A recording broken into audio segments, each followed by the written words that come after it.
Olá.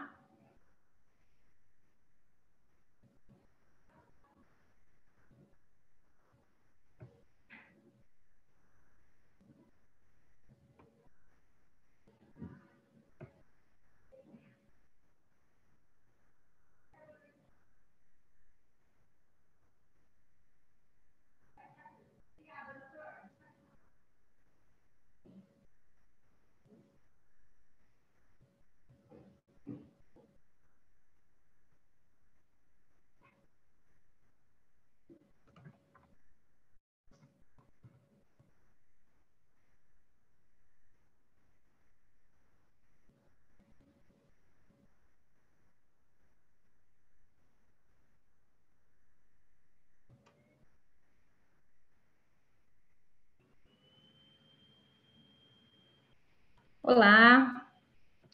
Olá, boa tarde. Eu sou a doutora Lívia Porto, eu sou endocrinologista do Centro de Obesidade e Diabetes do Hospital Alemão Oswaldo Cruz. No próximo dia 11 é o Dia Nacional da Obesidade, da Prevenção da Obesidade. E por isso que estamos aqui hoje com uma equipe para falar sobre isso, e com a doutora Tarsila Campos, que é nutricionista, doutora Adriano Segal, que é psiquiatra, e a doutora Tarissa Petri, que é endocrinologista também do nosso centro, para um bate-papo sobre a prevenção e os tratamentos disponíveis hoje que a gente tem para obesidade, que é uma doença que precisa ser tratada como doença. Então, antes de apresentar cada um dos convidados, eu vou abrir para a discussão e vou pedir que cada um dos convidados comente um pouquinho, dentro de cada especialidade, qual é a relação com a obesidade. Então, eu peço para a Tarsila Campos falar para a gente sobre obesidade no ponto de vista do nutricionista.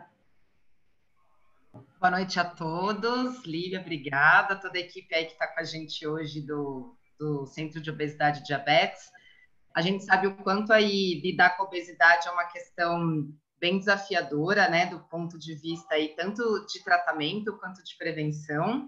E obviamente que muito se fala sobre as questões de mudança de estilo de vida, o quanto isso está associado, mas a gente sabe que muitas vezes a obesidade não se trata só do comer menos e gastar mais, né? Acho que hoje fica aqui a importância da gente ter uma equipe, de entender que a obesidade ela deve ser encarada e tratada dos mais diversos prismas e horários de todos os profissionais da equipe, e que o profissional nutricionista muitas vezes é quem vai conduzir junto com a pessoa que convive com a obesidade as melhores formas de adequar o tratamento nutricional dentro de todas as possibilidades, e que não existe uma fórmula mágica, né? Talvez eu acho que toda vez que a gente fala aí da questão de prevenção e tratamento da obesidade, o quanto a gente busca uma dieta milagrosa, um alimento milagroso, e a grande verdade é que está em a gente conseguir instituir uma rotina de escolhas saudáveis dentro da alimentação das pessoas. E aí, ao longo da live, a gente aí em conjunto vai conseguir tocar em alguns pontos para auxiliar as pessoas que estão com a gente online, para a gente tratar a obesidade cada vez mais com respeito e dentro do que realmente é o ideal para esse público que precisa de uma atenção e de um cuidado em conjunto. Perfeito, Tarsila. Aí agora eu queria ver se o Adriano trazia, né, um olhar da psiquiatria em relação à doença da obesidade, né? A gente sabe que tanto causa como consequência a obesidade tem uma relação muito íntima com as doenças psiquiátricas. Aí, Adriano, você pode explicar como é que cuidar da saúde mental pode ter relação com a melhora ou o melhor cuidado também da obesidade? Boa noite, Lívia. É um prazer estar aqui. Boa noite, Tarissa. Boa noite, Tarsila. Boa noite, pessoal do Oswaldo Cruz. Então, você falou tudo, que as duas coisas estão muito intrincadas, estão muito comunicadas, e não só porque se você está deprimido, ansioso ou fechado em você mesmo, você pode acabar comendo mais, ou ao contrário, se você está acima do peso, você pode ter problemas de autoestima, mas muito além disso, você tem muitos mecanismos comuns à obesidade e aos transtornos psiquiátricos, mecanismos biológicos comuns, por exemplo, estado inflamatório, microbiota intestinal e uma série de outras coisas que fazem com que haja uma associação muito grande entre transtornos psiquiátricos e obesidade. Por outro lado, se sabe que você ter um transtorno psiquiátrico não tratado é fator de mau prognóstico para o tratamento de eventuais doenças associadas, e a obesidade não é uma exceção. Então, se você tiver um quadro psiquiátrico associado à obesidade, é importante tratar para que o resultado do tratamento da obesidade seja melhor. Por outro lado, tratar a obesidade muitas vezes impacta a doença psiquiátrica, porque você tem uma melhora da qualidade de vida e uma melhora desses fatores biológicos que eu citei rapidinho, que faz com que o próprio quadro psiquiátrico melhore. Então, são duas coisas que caminham muito juntas e que devem ser tratadas ao mesmo tempo para que o resultado de ambos os tratamentos sejam melhores. Perfeito, Adriano, obrigada. E, doutora Tarícia, você pode explicar como a obesidade, além da gente considerá-la como doença, de que maneira que ela pode, então, ser um fator de risco para outras doenças crônicas, como, por exemplo, as mais comuns e mais conhecidas do diabetes e a hipertensão? Boa noite a todos que estão nos assistindo. Boa noite, meus colegas de equipe que estão aqui comigo hoje. É um prazer estar aqui com vocês, como no dia a dia. Bom, então a gente começa aí falando da importância da gente ver a obesidade como doença e não escolha, né? Então, é a única doença que muitas vezes as pessoas olham muito mais como escolha do indivíduo por ter obesidade do que propriamente uma doença com causas biológicas e genéticas. Então, tá mais do que na hora da gente abraçar esse indivíduo que tem obesidade, acolher e realmente tratar com agressividade, ajudar, andar junto com ele e usar aquilo que a gente tem disponível para o tratamento. A gente se preocupa muito com as doenças que estão envolvidas com a obesidade, que caminham juntos, porque são justamente essas doenças que acabam diminuindo a qualidade de vida do paciente com obesidade, muitas vezes dão a ele uma mortalidade precoce. Então, o que a gente tenta hoje é diminuir a chance dessas complicações. É claro que diabetes é o carro-chefe entre essas comorbidades relacionadas, mas a gente tem muitas outras, hipertensão arterial, esteatose hepática, né, gordura no fígado, que é uma coisa que muitas vezes eu tenho ouvido a pessoa falar, mas todo mundo tem gordura no fígado. Mas a gente tem visto cada vez mais no hospital pacientes internados para transplante de fígado por conta de gordura só no fígado. O paciente muitas vezes nem teve uma história de alcoolismo. Então, nós temos aí muitos fatores envolvidos que acabam atrapalhando a qualidade de vida e muitas vezes uma vida mais longa, né, para o nosso paciente. É importante intervir. Obrigada, Tarícia, ótimo. Acho que a ideia é essa mesma, né? Você comentou sobre a esteatose hepática, então a gente minimiza essa doença, é uma doença muito grave, e nos Estados Unidos é a primeira causa de transplante hepático, a esteatose justamente relacionada à obesidade. Então, potencialmente prevenível, né? Então, é uma coisa potencialmente modificável. E aí eu queria perguntar para você, Tarícia, é possível, só com dieta e atividade física, que a pessoa consiga emagrecer? Bom, acho que essa é a maior lenda da medicina, né? Começou lá atrás com Hipócrates falando ele já dizia que não adiantava nada, que o médico que conseguisse fazer um indivíduo perder peso e ter saúde, só modificando o estilo de vida, seria o médico mais famoso, né? Seria aquele que realmente teria sucesso. A gente sabe a importância da boa alimentação e da atividade física de um modo geral para o indivíduo, não só em relação à prevenção de obesidade, de outras doenças relacionadas, mas também como fatores importantes no tratamento, que são aliados nossos. Até o Adriano pode falar um pouco também desses fatores intervindo na qualidade emocional e psicológica da pessoa, né? E muitas vezes tem saído muito estudo até de doenças psiquiátricas e atividade física, por exemplo, o quanto isso ajuda. Então, são fortes aliados para o tratamento da obesidade, com certeza. Não é para a gente minimizar a importância disso, mas é uma doença. Então, a gente tem que fazer o paralelo da obesidade com outras doenças. É a única doença que as pessoas julgam e acham que a pessoa tem que andar sozinha para tratar. Que ela fazendo uma modificação do estilo de vida, ela consegue, ela não precisa de nenhuma ajuda a mais, né? A gente faz muito essa analogia com, por exemplo, o câncer de pulmão, onde é a mesma coisa que você pedir para o indivíduo parar de fumar e não fazer mais nada, não fazer cirurgia, não fazer uma quimioterapia. Então, você não está dando o tratamento que a gente tem disponível hoje, que pode muitas vezes levar esse paciente a ter sucesso no tratamento clínico da obesidade. A gente tem recurso, não só clínico quanto cirúrgico, para trazer muito mais sucesso no tratamento do que só pedir para a pessoa mudar o estilo de vida. É ótimo. E aí você deu um gancho aí chamando um pouquinho o Adriano para poder comentar, né, Tharissa, sobre como que afeta essa questão de autoestima, de saúde mental, mas a questão do estilo de vida, né? Não somente a relação com a obesidade, mas também a questão do estilo de vida. Aí eu passo para o Adriano essa bola para ele falar um pouquinho sobre obesidade, o quanto que isso afeta em relação à saúde mental e autoestima das pessoas. A gente tem uma visão mais ou menos cartesiana, que é a seguinte: a gente tem uma carga genética para determinada doença, e se a gente tiver no meio ambiente que propicia o aparecimento dessa doença, eu vou desenvolver essa doença. Então, quanto maior forem meus fatores biológicos para ter essa doença, menos eu vou depender do meio ambiente para ter essa doença. Quanto maior forem os fatores ambientais para desenvolver essa doença, menos carga genética ou fatores biológicos eu vou precisar. Então, essas coisas interagem dessa maneira.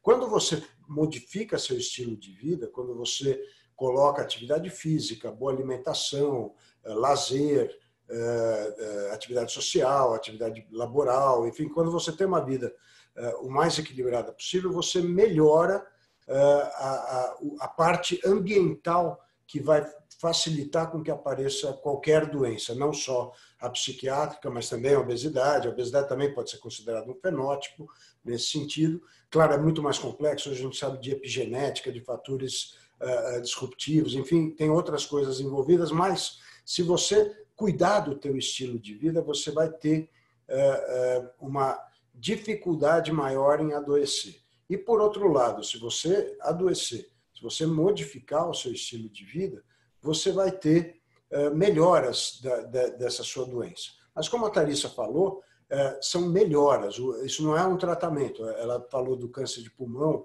mas é a mesma coisa que você pedir para uma pessoa curar diabetes com o poder da mente. Não vai acontecer isso. Ela precisa de tratamentos efetivos. E a mudança de estilo de vida e a inserção de coisas saudáveis e prazerosas na rotina facilita bons resultados em qualquer tratamento, mas não deve ser confundido com o próprio tratamento. São coadjuvantes do tratamento que vão ter um melhor resultado. Por outro lado, você ter uma obesidade é um grande fator estressor e é por todos os motivos. Primeiro, os mais conhecidos, quer dizer, a sociedade é meio gordofóbica mesmo, você está obeso te transforma num ponto de referência num restaurante, no cinema, no parque de diversões, enfim, você vai chamar atenção e tem um viés negativo em relação a isso, mas também porque você vai tomar mais remédio, porque você vai ter mais doença associada, porque você vai ter menos mobilidade física, você vai sentir mais dores. E então, ter obesidade é um fator que colabora muito para o aparecimento de doenças psiquiátricas que talvez não aparecessem se a pessoa não tivesse essa doença como um desencadeante. Então, eu acho que isso deixa muito claro que você tem que efetivamente tratar de uma maneira agressiva, como a Thalys falou, os dois lados da moeda. Excelente. E aí eu vou passar para a Tarsila, porque a gente pega e comenta, né, que é difícil, que é parte a nutrição, mas é essencial, a gente precisa aprender a comer. Como é que a gente faz para engajar o paciente portador de obesidade, Tarsila? Inclusive a Edilânia Rodrigues, ela está fazendo um questionamento que ela tem obesidade e tem um desejo de engravidar. Então, ela tem dificuldade de perder peso, tem dificuldade de se engajar. O que ela poderia fazer para poder melhorar a relação dela com a comida? O que ela poderia compreender ou se capacitar para que a parte nutricional também fosse, né, engajada?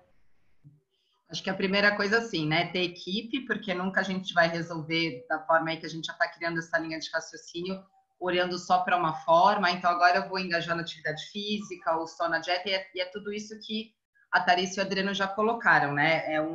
é multifatorial, né? Então, na maior parte das vezes, existe aí uma dificuldade da pessoa se engajar, porque ela tem uma dificuldade maior de locomoção, ela tem toda uma questão emocional aí de diversos tratamentos, de repente, que ela também já lida com essas frustrações de não conseguir, porque muitas vezes as pessoas que lidam com excesso de peso há muito tempo, elas vão tentando aquelas dietas mais restritivas e que muitas vezes elas retroalimentam de uma forma totalmente negativa, né? Exatamente porque a gente usou aí uma questão que é o tal do prazer. E às vezes as pessoas se colocam dentro de uma rotina de alimentação que, pelo contrário, desconstrói completamente. Então, a pessoa deixa de visitar os lugares porque fala, então, já nem vou, porque eu não vou poder fazer tal coisa, eu não faço.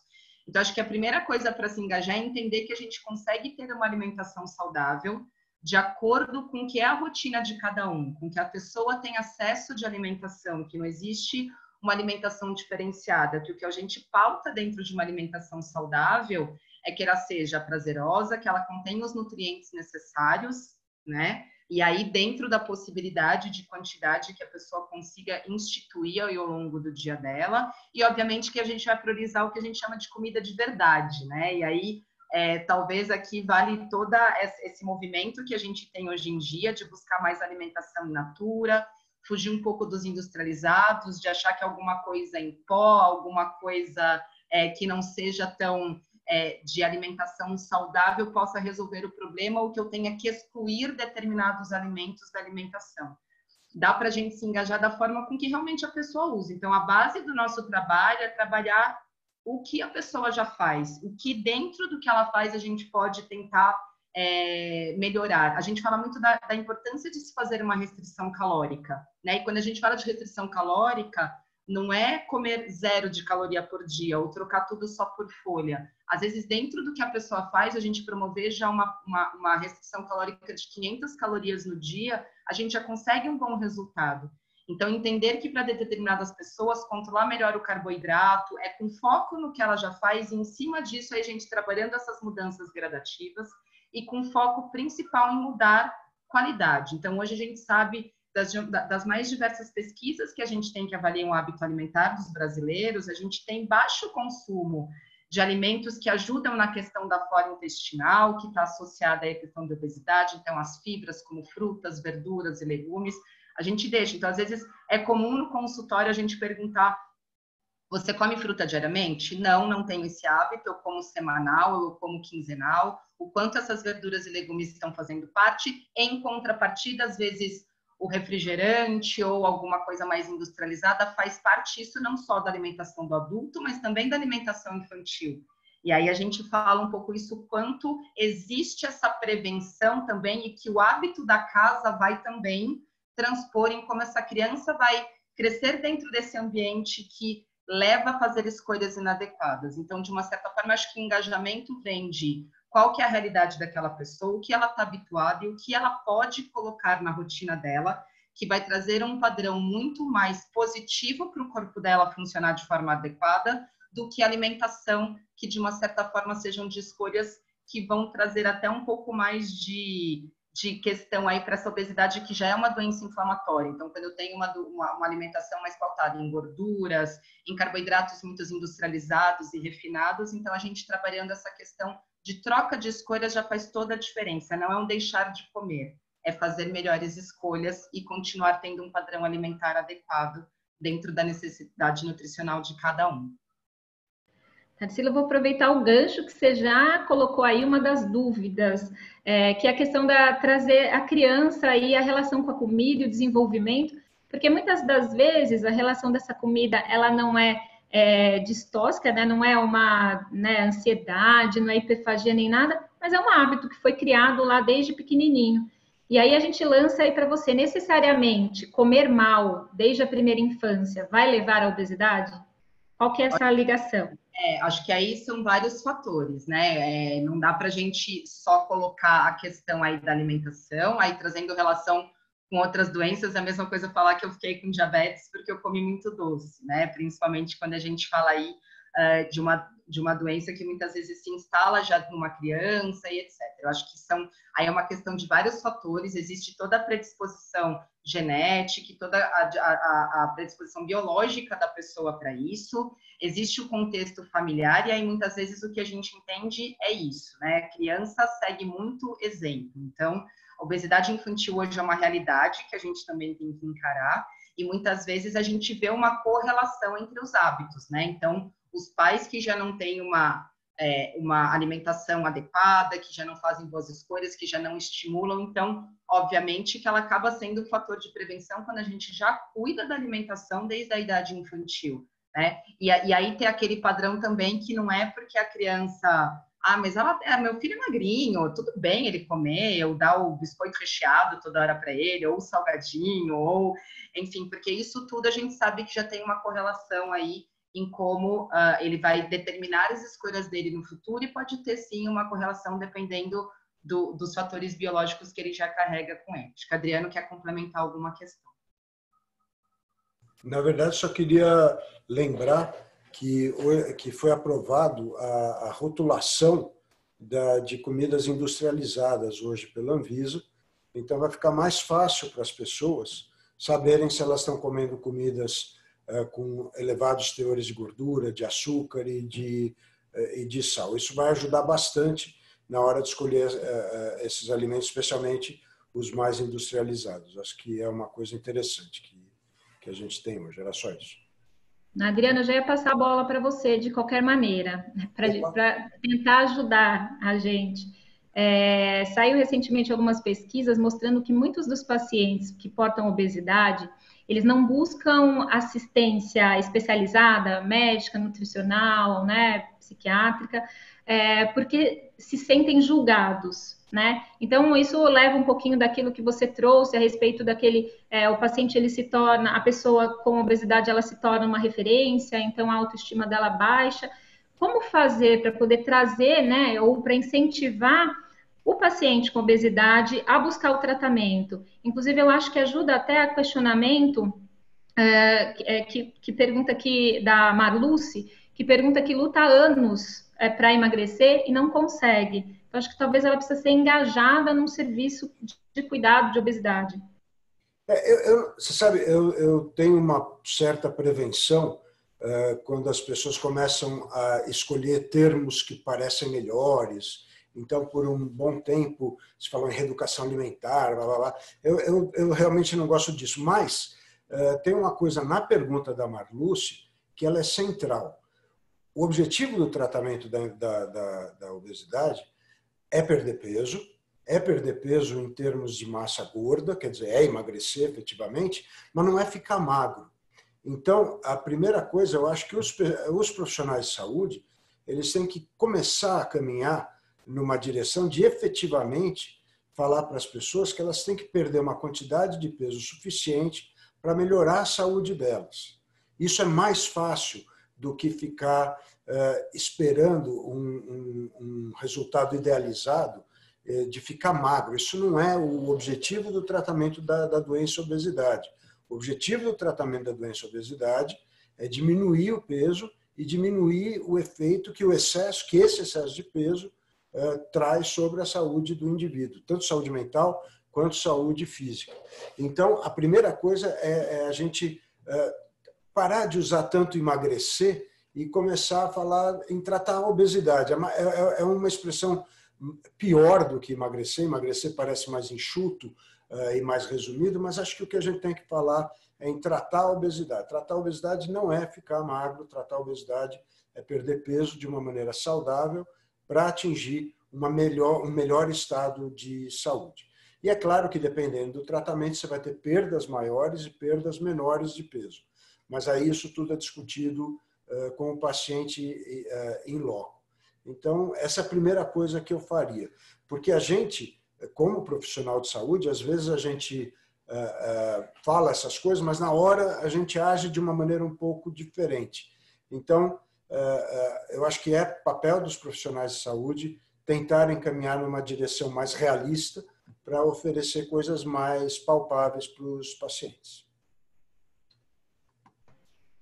Ótimo. Então, para a gente tentar trazê-lo para cá e também ajustar as expectativas tanto da equipe de saúde quanto do próprio paciente. E para ajudar também, eu acho que para poder trazer essa questão que a Marluce trouxe, a importância de se procurar um serviço que cuide é justamente porque existem algumas questões que merecem ser revistas e merecem ser vistas, mesmo antes de orientação nutricional e orientação de exercício físico, porque existem algumas doenças que eles terminam mantendo, ajudando ou dificultando a perda de peso. Aí eu queria passar para a Tharissa, para ela poder comentar alguma coisa. Quais são as doenças mais comuns que a gente termina triando, então, na consulta endocrinológica, para que a gente possa iniciar o tratamento, pensar sobre um medicamento, mas o que a gente pensa em descartar inicialmente? Bom, primeiro eu queria falar tanto para a Edilânia quanto para a Marluce que elas não estão na minoria, né? Elas estão na maioria. Isso é importante a gente dizer.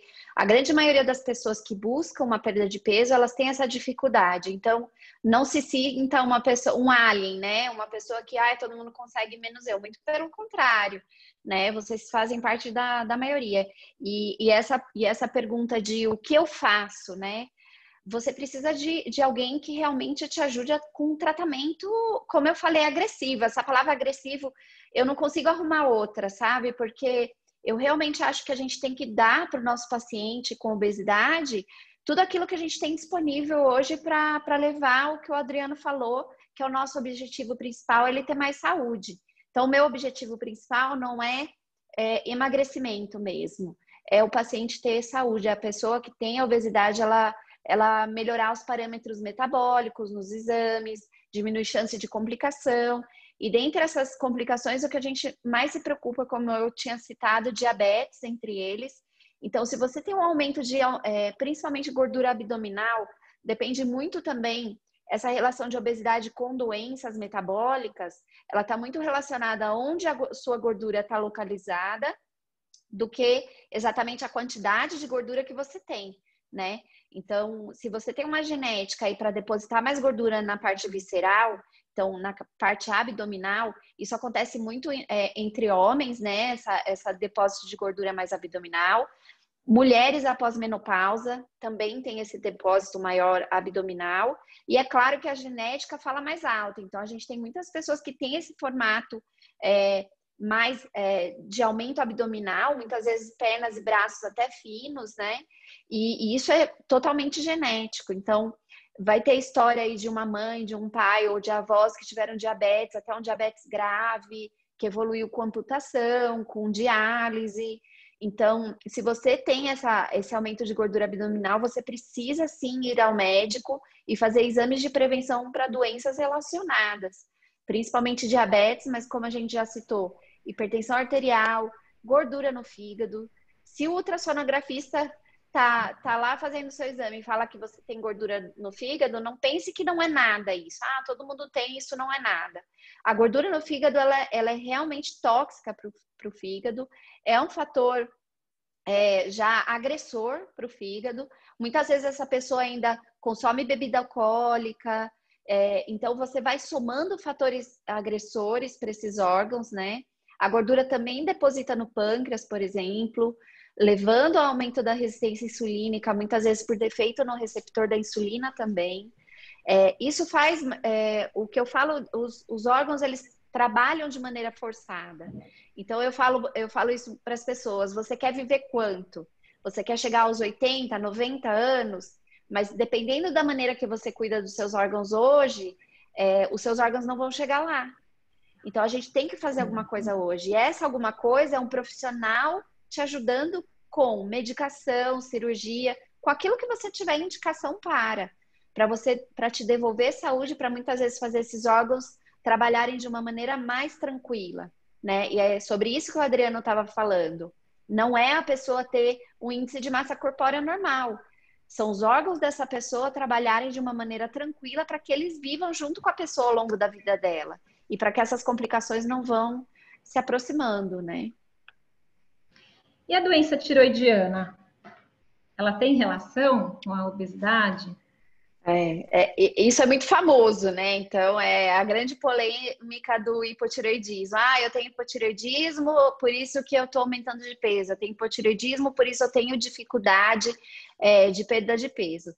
Se a sua doença tiroidiana está sob controle, ela não está causando nenhuma alteração clínica, né? Então, isso é muito importante. Então, se você tem um hipotireoidismo que ainda não foi diagnosticado e que ainda não está em uso de medicação, muitas vezes você pode ter um edema, um aumento de peso, mas também não são 20, 30 quilos, né?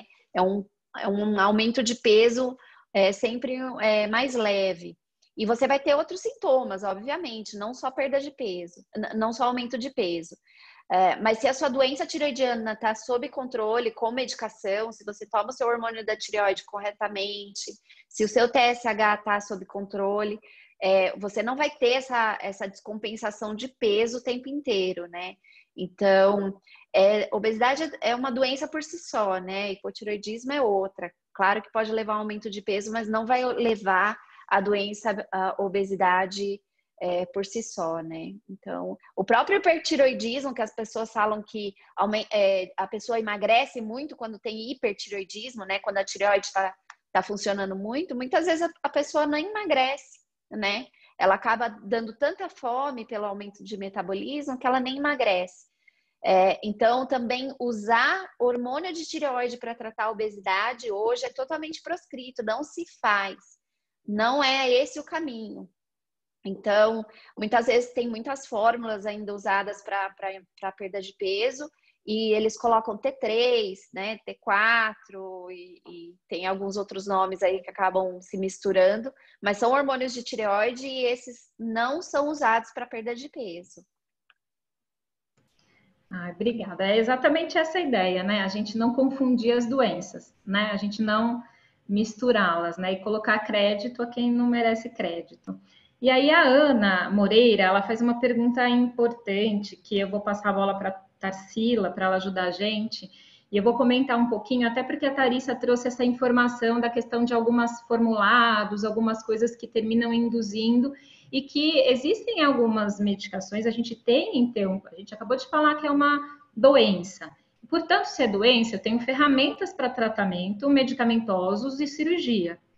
E quando a gente pensa, então, nos fármacos disponíveis, a gente tem uma quantidade pequena de fármacos no Brasil que são disponíveis para o tratamento de obesidade. Só que a gente tem que considerar, como doença crônica, um tratamento crônico dessas doenças. Então, muito possivelmente, a manutenção de alguns medicamentos, quando bem indicados, quando bem escolhidos, e medicamentos que são realmente para o tratamento de obesidade, ela é interessante. E aí a Ana Moreira, então, pergunta como evitar o efeito sanfona. Eu, como endocrinologista, respondo a ela. Se reteve resposta de peso com medicamento, possivelmente a suspensão do medicamento está fazendo oscilação do peso. Possivelmente uma medicação que ajudava você a ficar menos ansiosa e permitia você fazer aquilo que tinha sido proposto com a equipe de nutrição, impede que você continue fazendo porque foi suspenso. Então, é uma doença crônica que não é tratado como cronicidade. Então, a primeira coisa que os pacientes perguntam é: doutora, eu vou usar esse remédio por quanto tempo? Então, a gente não tem expectativa, talvez, de suspensão, né, desse medicamento, já que como uma hipertensão arterial ou como um diabetes, às vezes a gente tem a indicação de introduzir e manter cronicamente. E aí eu queria que a Tarsila falasse um pouquinho sobre isso, e aí depois a gente vai responder outras perguntas. Acho que a Lívia já introduziu bem aí a questão toda de como que a gente pode tratar em conjunto, né? Mais uma vez, o efeito sanfona também não é uma coisa que a gente vai tratar isoladamente. A gente tem que entender qual foi o histórico até voltar a ter esse ganho de peso novamente. Com relação às escolhas, muitas vezes entender como é que está o hábito, o que a gente pode ter na mão para esses momentos onde tem ansiedade, porque a gente sabe que tem esses momentos que existem um pouco mais aí a gente brinca que é um pouco de boca nervosa e a gente coloca meio que o alimento sendo o salvador ali daquele momento, né? E buscar essas coisas, né? A gente tem muito de ter um pouco essa ligação com a alimentação, de que ela vai resolver todo o problema de ansiedade, sendo que o que está sendo o fator causal dessa ansiedade.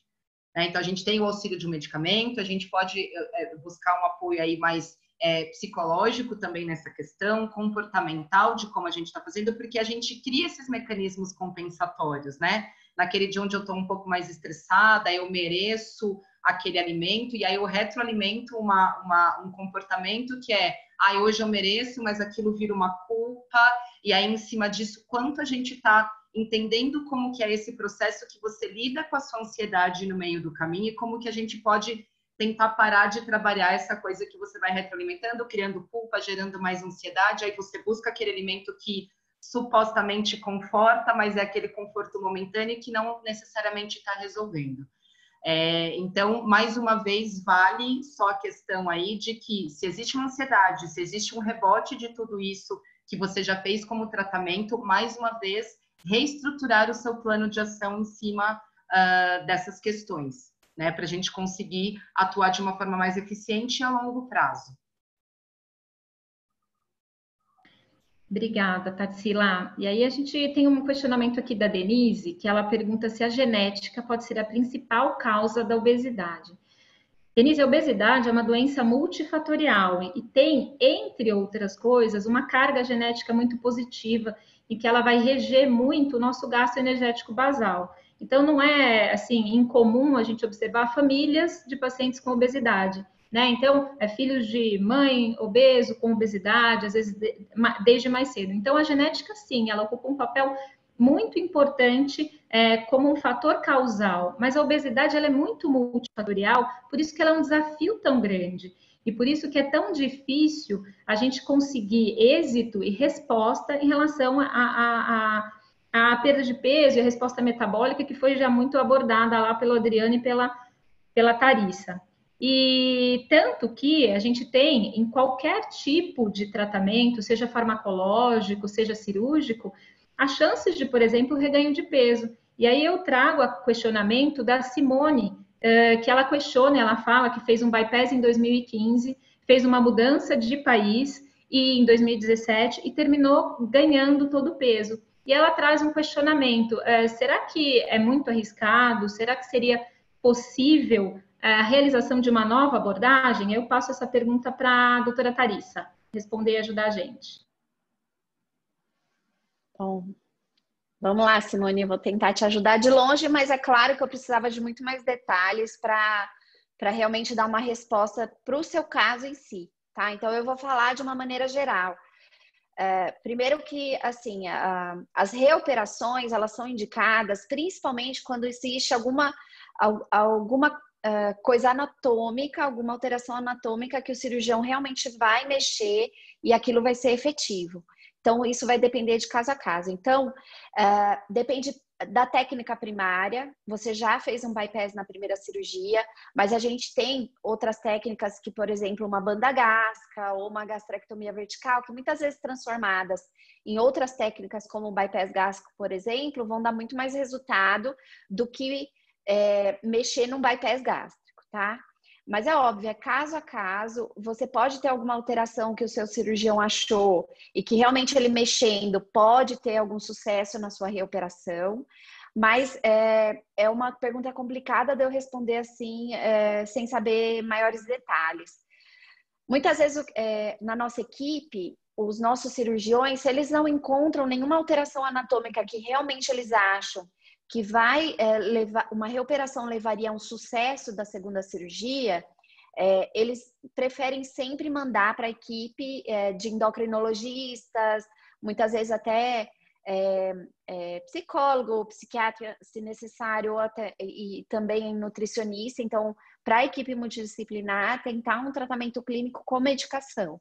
Com as novas medicações, a gente tem tido, sim, sucesso no tratamento clínico, mesmo a pessoa já tendo sido operada. E a gente já tem estudo mostrando que as novas medicações, que são aqueles análogos de hormônio GLP-1, que são aquelas medicações injetáveis, né, que vocês já devem ter ouvido falar, eles têm, sim, sucesso, mesmo que a pessoa já tenha sido operada. Elas têm sucesso tanto em perda de peso, quanto em controle de diabetes, se a pessoa tem um diabetes e ele ou não remitiu com a cirurgia ou ele recidivou, né? Ele voltou a aumentar a glicemia. Então, depende de caso a caso, tá? Uma reoperação nunca é igual a uma operação, tá? O sucesso de uma primeira cirurgia, ele é sempre maior, e uma reoperação, ele sempre traz um pouquinho mais de risco, né? Porque já são órgãos que foram ali manipulados pelo cirurgião. Mas depende muito de caso a caso. Se for muito bem indicada a reoperação, você pode ter sucesso sim. Então, tem que analisar direitinho o seu caso. É interessante também, né, Thalissa, observar que o medicamento ele vai fazer um efeito diferente na paciente que é pós-operada. Então, ela vai ter um efeito maior, ampliado, pelo fato do paciente ser operado. Então, às vezes a pessoa vai falar, mas eu já tomei antes de operar esse tipo de medicamento e não tive um efeito adequado. Mas, na realidade, agora você é uma outra pessoa, com outro metabolismo, e a expectativa é de que sim, que esses medicamentos no reganho de peso pós-cirúrgico, eles tenham um poder amplificado. Então, a expectativa é de que talvez tenha um tratamento clínico ou um auxílio para poder te ajudar. E aí tem uma pergunta da Adriana Garcia. Ela fala que tem hipotiroidismo, que está tudo bem, está sob controle, e ela está fazendo uso da espirulina. Pergunta se tem contraindicação. A espirulina não é uma medicação, é como se fosse um suplemento nutricional. Então, eu vou passar a bola para a Tarsila para ela comentar alguma questão em relação ao uso disso, se é orientado, se é sugerido. A espirulina, ela é considerada aí, vamos dizer, um superalimento. Ela tem propriedades aí que agem na saciedade, ela tem uma quantidade interessante aí de fibra para a gente usar, mas lógico que ela não vai ser a salvadora da pátria, né? Então, quando a gente usa a questão de atribuir alguns alimentos que têm propriedades aí que a gente chama até de funcionais dentro de um planejamento alimentar, para garantir maior quantidade de fibra, para ajudar em alguma questão aí, ou de um colesterol, alguma coisa nesse sentido, a gente pode lançar mão, mas isso não quer dizer que eu vou fazer uso e isso vai resolver totalmente o meu problema, né? A gente começa a fazer essas trocas, muitas vezes alimentares, como eu posso fazer uso de psyllium, de outras coisas aí que acabam ajudando a gente a conseguir ter um perfil nutricional mais rico em fibra, mais rico em vitaminas, mais ricos em minerais. Então, a gente usa muito a questão da espirulina em alguns sucos, algumas coisas, mas a gente tem que ter cuidado com o total da alimentação, né? Então, muitas vezes eu uso ali alguma coisa que promete um resultado interessante, mas eu descuido de todo o resto. Então, eu acho que só fazer uso da espirulina vai ser o grande fator aí que vai resolver todos os meus problemas. Então, só tomar um cuidado com algumas promessas milagrosas de algum desses suplementos nutricionais que aparecem como sendo os grandes salvadores aí na questão do excesso de peso, tá? Então, por isso que a gente pode até incluir, então, respondendo, não existe uma contraindicação, mas não é somente o uso isolado desses suplementos, e sim inserido dentro de um planejamento alimentar de acordo com as necessidades nutricionais de cada um.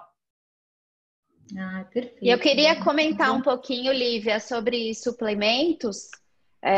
Nunca utilizar sem recomendações aí médicas de nutricionista, porque a gente vê muita em redes sociais de suplemento. E não se esqueçam que suplementos não têm estudos de segurança. Então, você tem que ser muito bem orientado e tem que estar sendo acompanhado por um profissional, porque a gente nunca sabe qual é o efeito colateral que pode surgir. Então, eles são perigosos, sim. Não é porque é natural que não tem efeito colateral. Sempre tomar esse cuidado, tá? E acho que a ressalva maior é entender também da onde está utilizando, né? Porque muitas vezes a gente vê aquelas propagandas na internet, né? Que tem lá o suplemento, seca a barriga, faz isso, faz aquilo. Então, não é incomum a gente, num consultório, receber as pessoas que fazem uso, né? Essa semana mesmo eu recebi 2 pessoas que estavam usando ali um tal de um medicamento considerado natural, mas a hora até perguntando algumas coisas que de sintomas, assim, estavam com alguns sintomas que provavelmente ali dentro daquele produto não tinha só uma fibra, né? Não era só uma farinha de aveia com uma fibra da casca da laranja. Provavelmente ela estava com sintoma de taquicardia, de suor, que provavelmente não tinha correlação só com um suplemento que seja natural. Então, às vezes a gente tem muito desses alimentos que podem ser coadjuvantes, mas que quando eles estão comercializados em cápsulas e quando eles levam algum nome, são comercializados como um suplemento, aí a gente tem que tomar muito cuidado, porque não tem como a gente ter uma garantia que ele é 100% daquela fibra, da berinjela, da espirulina. Então, muito cuidado quando você faz a compra desse produto e não realmente ali você tem acesso à matéria-prima dentro de uma casa de produto natural que comercializa realmente o alimento propriamente dito.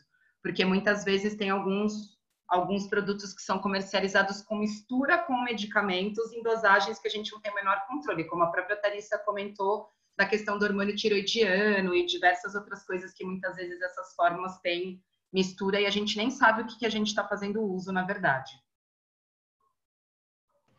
Certinho. Por isso que aí o ideal é procurar sempre um serviço que possa te acompanhar para que não haja autoprescrição, né? Porque quando se prescreve alguma medicação, o ideal é que a gente, quando alguém prescreve, focando em eficácia e segurança.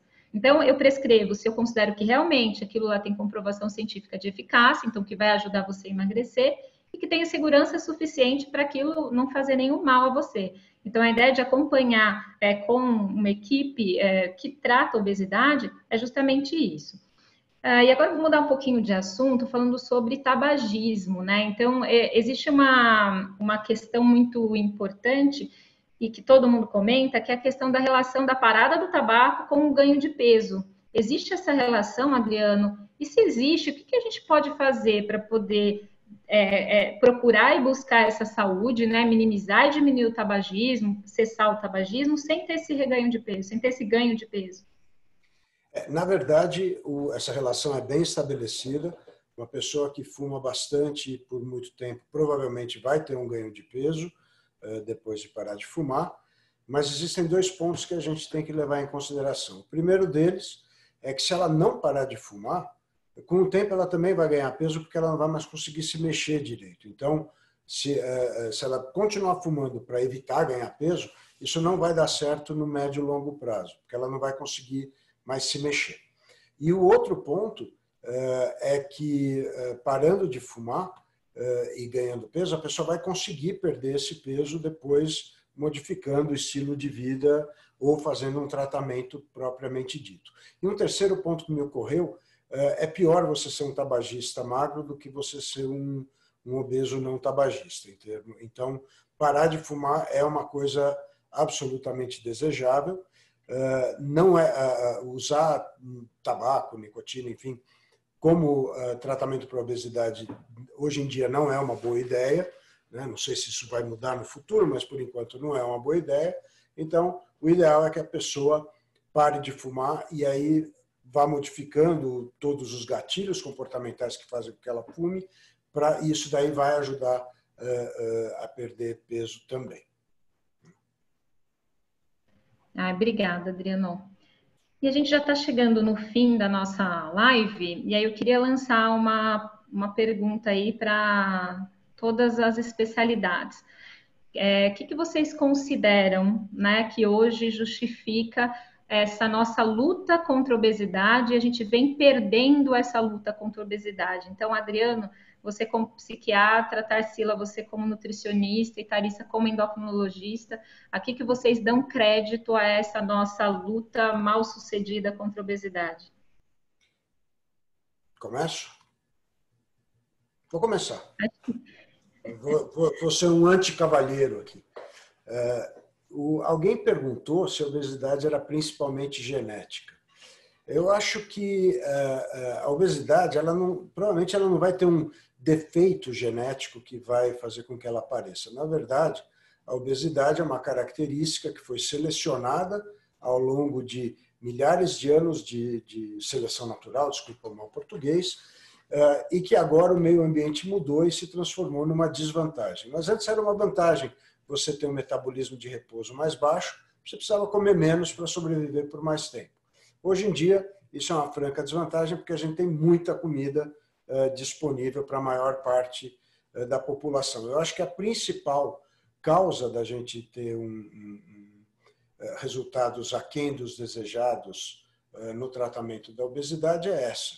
A gente está lutando, na verdade, contra a seleção natural. Então, a pessoa que quer tratar a obesidade tem que saber que ela está entrando num tratamento crônico, como você falou agora há pouco, muitas vezes com medicamento para o resto da vida, muitas vezes com cirurgia e medicamento para o resto da vida, muitas vezes com cirurgia, medicamento e alteração de estilo de vida para o resto da vida, e mesmo assim os resultados não vão ser aqueles idealizados. Então, por um lado, a gente tem que conscientizar essas pessoas de que elas têm que fazer esse tratamento, porque essa característica genética, que antes era uma vantagem, quando a gente vivia na savana, quando a gente comia uma vez por semana e o resto do tempo ficava comendo grama ou raiz, essa é uma característica muito boa. Mas agora que a gente vai... Agora a gente não vai mais em praça de alimentação de shopping, ou vai começar a ir, mas por enquanto não está indo. Mas agora que a comida é abundante, essa é uma característica ruim. Então a pessoa tem que ficar conscientizada que essa é uma luta assimétrica. A medicina, a nutrição e, enfim, todas as áreas que atuam junto à obesidade têm um arsenal menor do que o inimigo, vamos dizer assim, e que, portanto, ela vai ter que ter uma resiliência muito grande, ela vai ter que se acostumar a viver aquém do que ela idealizou, com resultados aquém dos que ela idealizou, e com, eventualmente, o tal do efeito sanfona. O efeito sanfona nada mais é do que momentos em que a pessoa cansou, está com menos energia para fazer o que ela estava fazendo, que estava dando certo, e aí o peso volta. Então, o efeito sanfona também faz parte do menu, na minha opinião. Eu acho que é isso que faz com que a gente tenha resultados inferiores aos que os pacientes desejam e aos que a gente também desejaria oferecer. Tarsila? Eu acho que puxando um gancho, a maior questão é essa, né? Entender que é uma doença crônica, né? E que esses hábitos que a gente institui em algum momento, eles não tem que ter um prazo de validade. Não é incomum as pessoas que perguntam, então até quando eu tenho que seguir eu vou ter o meu resultado? E a gente dá aquela resposta que é para o resto da vida, realmente, o acompanhamento com a equipe, e acho que independente do caminho, se é cirúrgico, se é o clínico com medicamento, sem medicamento, com atividade, sem atividade física, entender que esses novos hábitos que a gente coloca, eles são realmente para olhar para o resto da vida. E muitas vezes, muito dessa questão do que a gente investe num determinado momento e depois é ineficiente, é porque muitas vezes eu estou investindo naquilo de resultado rápido, mas que eu não vou conseguir dar vazão a isso a longo prazo dentro da minha vida, né? Então, estratégias que são mais radicais, muitas vezes não vão caber comportamentalmente na minha vida para o resto da vida, né? Aí eu entro mais para o lado da nutrição, as dietas mais restritivas, aquilo que a gente direciona só para uma marca específica, vou comprar um programa de X meses. Então, toda vez que você for, mais uma vez, se colocar naquela disposição que o doutor Adriano colocou, que, olha, agora eu quero mudar, eu estou aqui disposto de fazer, entender que você tem que personalizar aquilo para a mudança de comportamento que você entende que te veste, né? Dentro do que você pode colocar dentro da sua rotina, porque não adianta a gente tratar a obesidade por 3 meses e achar que aquilo tudo vai se resolver. Então, talvez o que a gente tenha mais de dificuldade seja a conscientização de que é um tratamento para o resto da vida, né? Assim como qualquer doença crônica. Ninguém trata um diabetes por 3 meses e a hora que controlou, deixa tudo de lado. Não que não tenha quem faça isso, mas os prejuízos são os mesmos. Em algum momento, essa hiperglicemia vai voltar a incomodar. Em algum momento, a pressão arterial, quando eu vou dando os medicamentos, ela vai voltar. Então, ter essa consciência de que você tem que se munir de um arsenal que você consiga entender que aquilo possa fazer parte da tua vida para o resto da sua vida, e a gente vai fazer o manejo necessário, a equipe vai fazer o manejo necessário de acordo com a realidade de vida que a pessoa está, até porque a gente não tem uma vida linear, a gente vai lidando com várias mudanças, né? Seja profissionais, seja familiares, emocionais, e o outro tratamento da obesidade tem que acompanhar tudo isso. Então, acho que é importante a gente ter sempre uma equipe de respaldo e esse entendimento que não existe a fórmula mágica, existe aquela fórmula que vai funcionar para o indivíduo.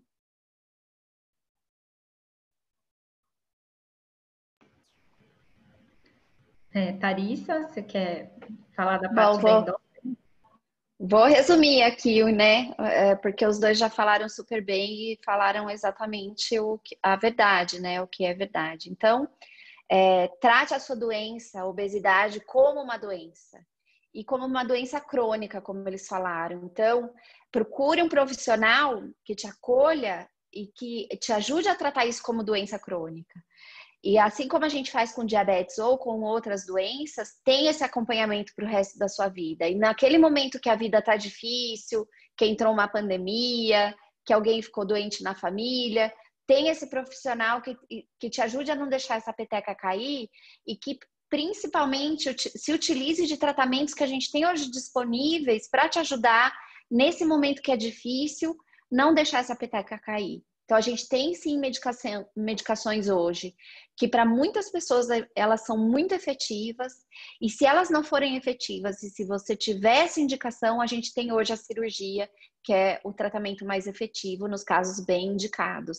Então, não deixe de tratar, não deixe de procurar essa ajuda e de ter esses profissionais que realmente te acolham e caminhem junto com você para tratar isso como doença e como doença crônica.